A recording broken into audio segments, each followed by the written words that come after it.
Un jeune homme, une vérité, et un peuple entier contre lui. Voici l'histoire d'Ibrahim, le prophète, qui a défié les idoles et les rois avec rien d'autre que sa foi.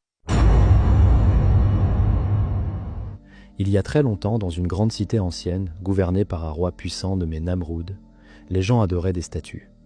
Ils les fabriquaient de leurs propres mains avec de la pierre, du bois et du métal, puis se prosternaient devant elles en leur demandant de l'aide, comme si elles pouvaient parler ou les protéger. Dans ce peuple vivait un jeune homme appelé Ibrahim. Dès son plus jeune âge, il se posait des questions. Il regardait autour de lui et ne comprenait pas pourquoi les gens priaient devant des objets inanimés. Il observait les étoiles dans le ciel et se disait « Peut-être que l'étoile est mon Seigneur ». Mais quand l'étoile disparaissait, il disait « Non, cela ne peut pas être Dieu, car Dieu ne disparaît jamais ». Puis il vit la lune, puis le soleil, mais tous disparaissaient à leur tour. Alors il comprit que le vrai Dieu ne pouvait être ni une étoile, ni la lune, ni le soleil, ni une statue. Le vrai Dieu est celui qui a tout créé, celui qui ne change pas, qui voit tout, entend tout et qui est toujours présent.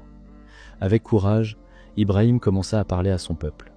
Il leur posait des questions simples mais profondes. Pourquoi adorez-vous ces statues qui ne parlent pas, ne vous entendent pas, et ne peuvent ni vous faire du bien ni vous faire du mal? Mais les gens ne voulaient pas écouter. Les prêtres des temples, eux, étaient en colère. Ils disaient « Ce jeune homme est en train de troubler nos traditions et de se moquer de nos dieux. » Malgré cela, Ibrahim ne se taisait pas. Il continuait à dire que Dieu est unique, qu'il n'a pas besoin d'intermédiaire et qu'il est le seul digne d'être adoré. Un jour, une grande fête se prépara. Tous les habitants quittèrent la ville pour aller célébrer dans la nature avec musique, nourriture et danse. Ibrahim resta derrière. Il profita de l'absence du peuple pour aller dans le grand temple où étaient rassemblées toutes les statues. Là, il prit une grande hache, s'approcha des idoles une à une et les brisa toutes, sauf la plus grande. À celle-ci, il accrocha la hache autour du cou, puis il quitta calmement le temple, comme si rien ne s'était passé. Lorsque les gens revinrent et virent le temple rempli de statues brisées, ils furent choqués. Ils crièrent, ils pleurèrent, et ils demandèrent qui avait fait cela. Puis, quelqu'un leur dit « Il y a un jeune homme qui critique toujours nos dieux. Il s'appelle Ibrahim.